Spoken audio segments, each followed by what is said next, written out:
Hello, this is Wayne Rivers at the Family Business Institute. As always, thanks for tuning in to our weekly blog, and love to have your comments below. So just click on the link and let's have your comments, and good, bad, or indifferent, we want to hear from you.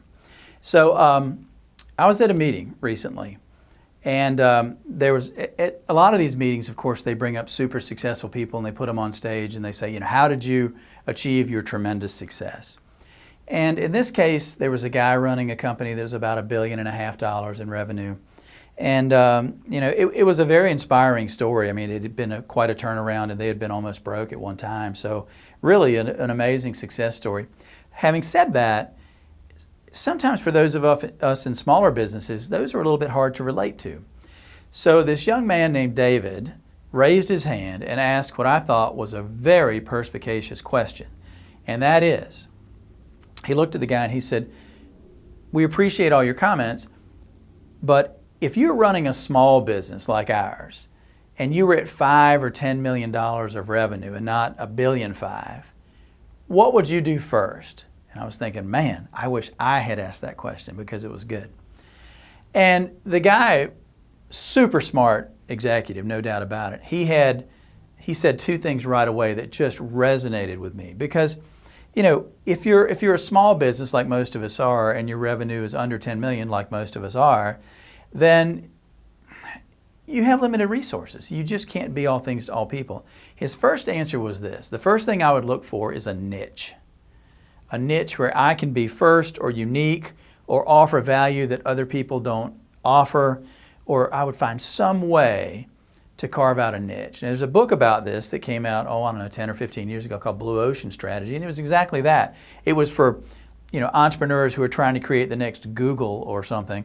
But really what he said was, why go and compete and knock your head with all this other, 100 other competitors out there? Find a blue ocean, find an empty blue ocean where you can be the first or the best or add value or come up with an innovative assembly of things that other people haven't thought of before. That's where your business opportunity is, and it makes so much sense. I'm not going to try to invent Coca-Cola, right? I mean, that's been done. Somebody with a market share like that, you're going to have a mighty hard time nibbling away at that market share. So what I would want to look for is something quite different if I was inclined at all, which I'm not, to get into the beverage industry. So that was the first thing, find a niche.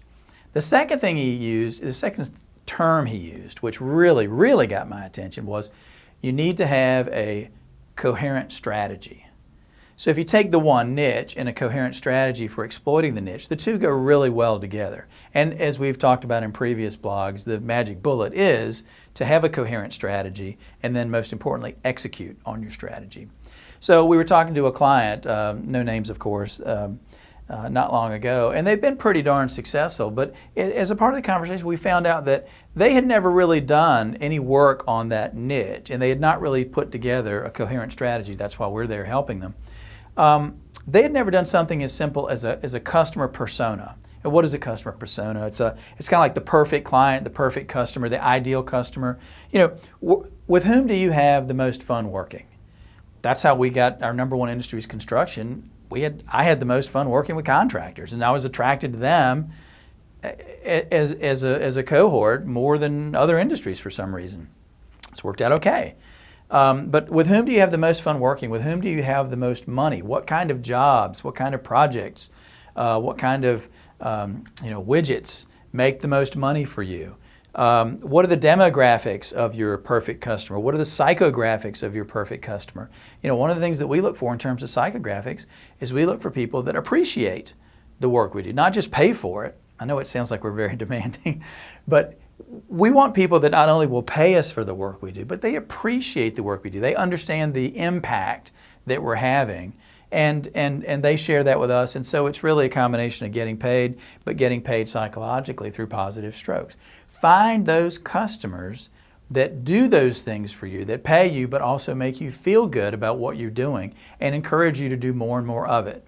And that's a virtuous cycle that will help build. So the two things, this guy who's running a huge multi-billion-dollar company, he says niche and coherent strategy. And I thought that those were perfect answers.